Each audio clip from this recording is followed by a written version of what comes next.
Hello, this is Luke Coley. Here's my graphic. Ooh, fun. I wanted to show my results that got from running some audio through Zoom. I also used FaceTime and another one called Jitsi, which is an open source version of Zoom.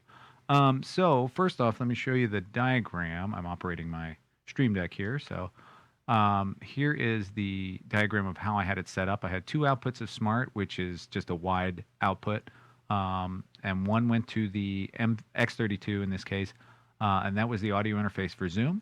And then I had to split that off to another audio interface to do the measurement. I was having a lot of errors and problems with echo and feedback, and you'll see this in the first video here. Let me cut back to me. Anyway, let me finish explaining that. So it would cause all these echoes and feedback when I would use the same interface to measure that I was also using to drive Zoom. So I eventually figured out that I had to do that. But let's go ahead and take a look at my first video here, and it's me struggling for a bit. Back and echoing and I could not figure out how to get rid of it. I'll play that for you in a minute. But here is the processing. Currently, I am at, I have the original sound on. So that means that I'm at 386 milliseconds was the last time I aligned it. Let's see what I get, 379. Looks like it's drifting. I don't have as high an impulse because, again, I had to lower the measurement just to get rid of the echo for some reason. I cannot figure out why. I call myself a professional audio engineer. All right, here is, so you can see I was just chasing my tail for hours and hours, and now I finally get to a point where I can get something out of it, and you get to hear some of the audio passing through Zoom. So let's have a look at that. Let's see. And then let's turn on original sound. Let's take a look at this real quick. So our latency is at 380 milliseconds. I'm at 125 hertz. It seems like the same high-pass filter, just as aggressive. And then same thing. It has like a roll-off to about 6.5. This goes a little bit higher. It goes all the way up to 8, not 10K almost. And we're only 6 to 8 dB down. And then Joom, there it goes, it's gone all the way down to 16, up to 16K. I can't hear that high, but that's a good roll off, and we're at 380. So let's go ahead and turn on the processing. So I'm going to turn off original sound, and we'll listen to these in the difference in a minute. But here is that. Let's see if it'll align. Interesting, I'm getting the same delay. Slightly different frequency response. This one's a little more smooth. Same kind of low or high-end roll-off here. Latency is about the same. But I'm getting this weird echo. So let me see if I can record that. Here is the original sound. Here's the original sound. Let's reloop the music. Here's original sound. I'll wait till the song kicks in. All right, original sound. Let's have a look at that response.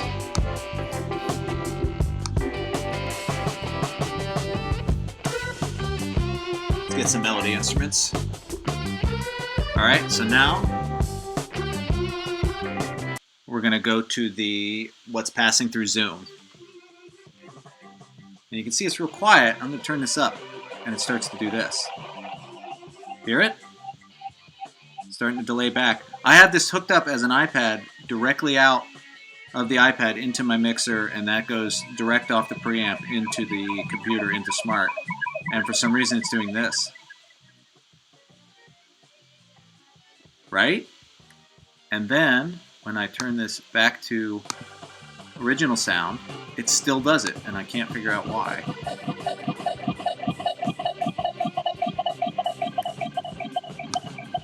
And it'll just spiral out of control from there.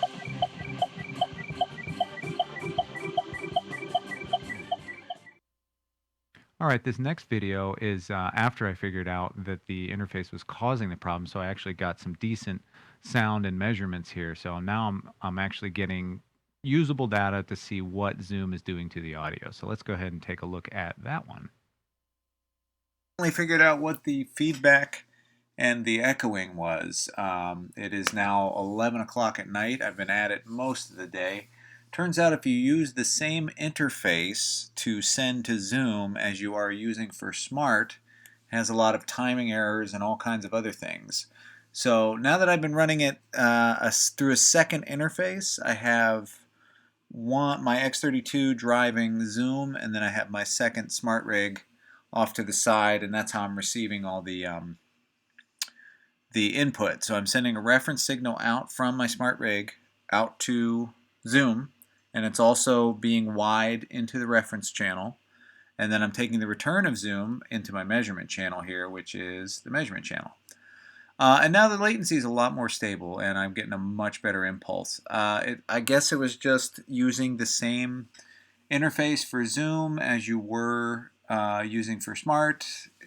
I didn't like it, and I was chasing my tail for quite a while because FaceTime seems to work fine, but I guess that's looking for a mono input, whereas I guess these are looking for stereo. I don't know. But when you use the input, it would just screw up, and Jitsi did the same thing, so I'm going to have to run this through Jitsi again as well.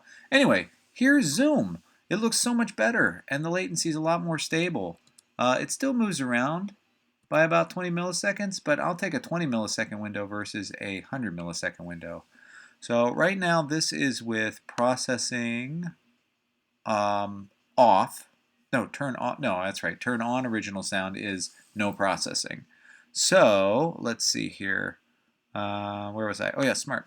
Okay, so this is with no processing from Zoom, I'm assuming. Oh, we've lost music. It'll come back around, I hope. Let's see. I'm trying to play the same song so we keep hearing it. I put it on repeat, but it didn't repeat. Weird. Okay, so, yeah, I don't care about that. Go away. Go away, go away, go away. No. Oy. Anyway, so here we are, 376 milliseconds. It's drifting a little bit. You see it moving forward and back. And let's go ahead and turn on original processing, or turn on processing, turn off original sound. Very confusing. Give me a bypass button for crying out loud. But not everyone's an audio engineer, I guess. All right, so let's see. That definitely brought down the level. And curve looks very similar. Let's go ahead and grab this one once it smooths out a bit. So let's go ahead and align that again. Flush it. Hey, stop moving.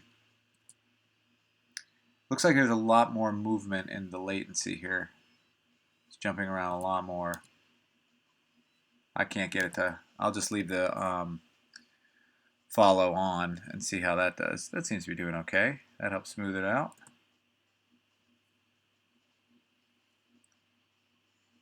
Bit unstable. So let's see. Here's Zoom DSP for processing, and then let's turn it back off. Turn on original sound. That means bypass. And let's flush. Oh, what happened here? There we go. Flush the averager. We'll leave it on. Now that's locked on a solid. It's still moving around a little bit. But you can see here, I get a little more gain overall. Wow, interesting. Phase trace looks slightly different too. And then this response is pretty close to the same. I mean, you still got this big haystack over here and all that kind of stuff. But for the most part, that looks pretty good. Let's see if I can record it. So where am I sending the return? This is what Zoom is putting out back into the rig. So let's see what it sounds like.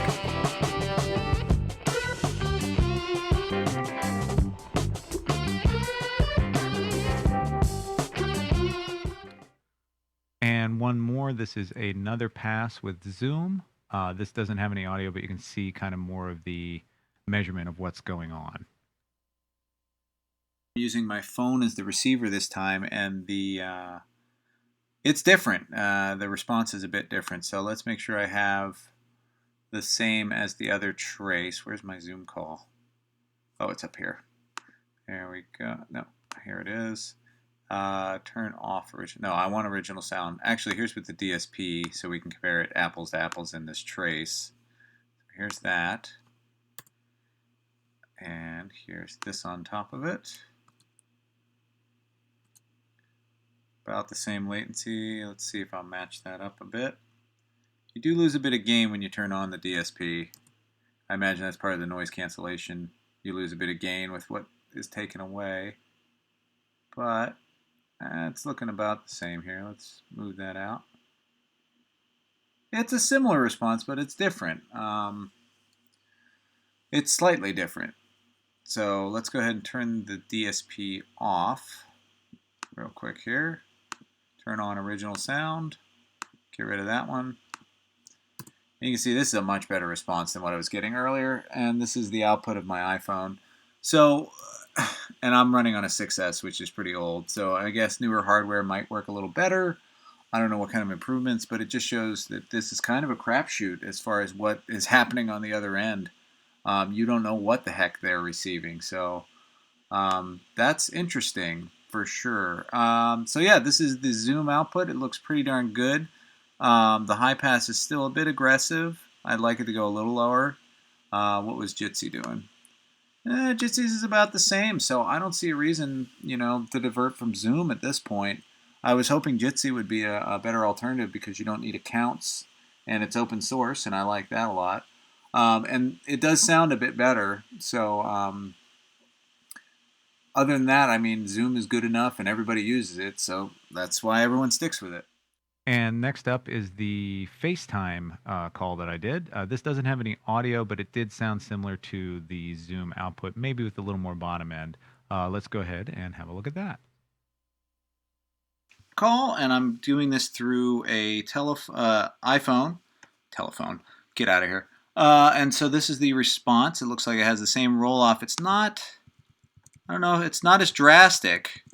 It seems like it's 12 dB per octave, starting at 125 rather than 18 dB, which is nice.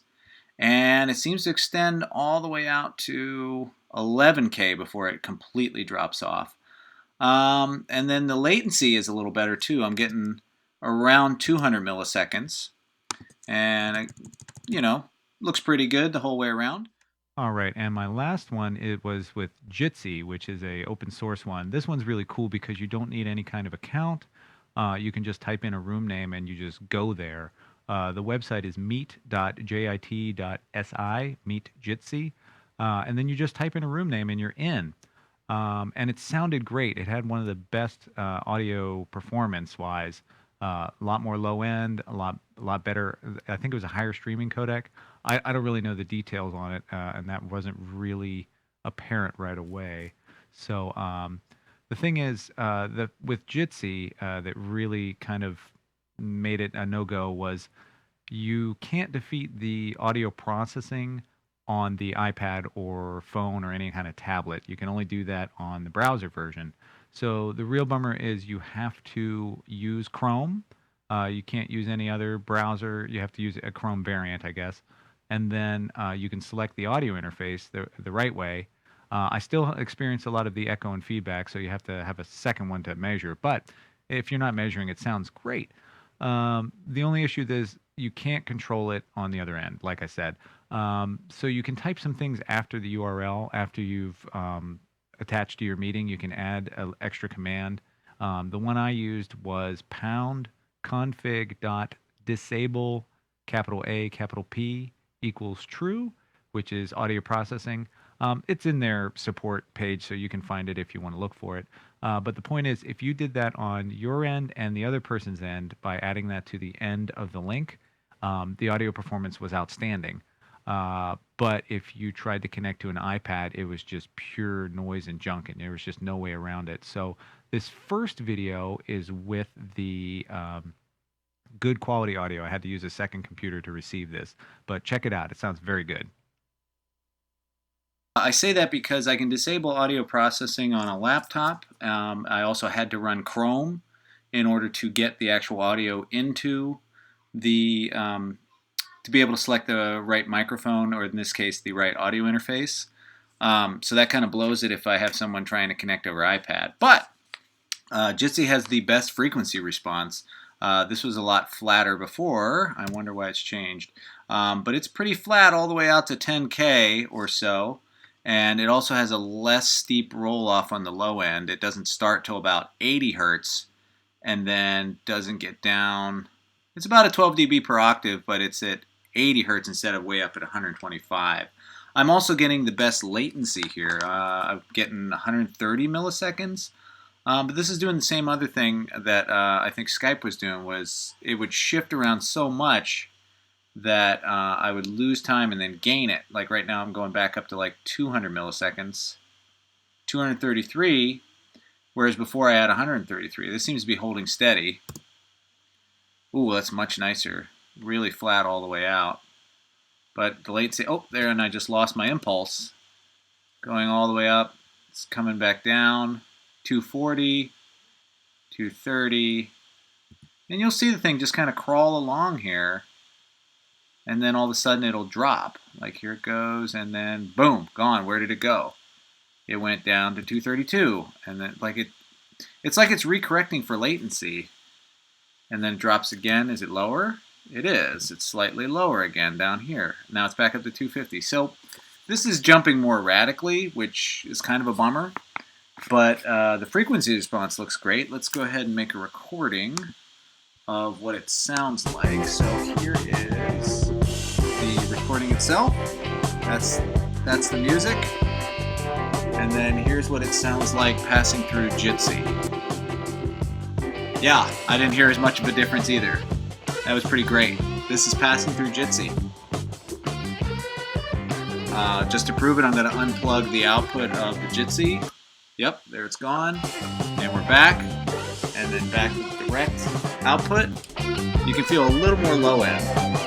And a little more presence there. It feels like it's not being compressed. But, wow. The latency is fantastic. The sound is great.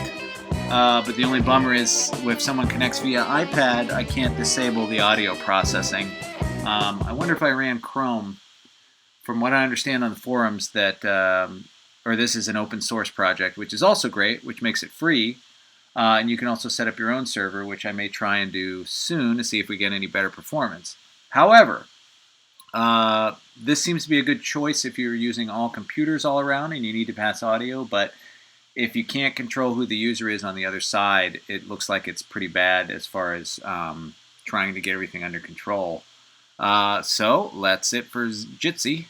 All right. So in conclusion, I think Zoom is the way to go right now because everyone knows how to use it. It seems to be ubiquitous. It's not the best performer, but like I said, convenience really wins out here over audio quality, as it always does. So thanks for watching, and hope this was slightly informative, and I don't even know. Thanks. This is what Zoom is putting out back into the rig, so let's see what it sounds like.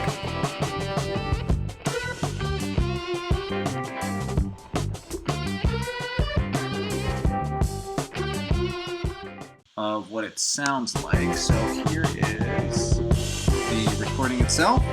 That's the music. And then here's what it sounds like passing through Jitsi. Yeah, I didn't hear as much of a difference either.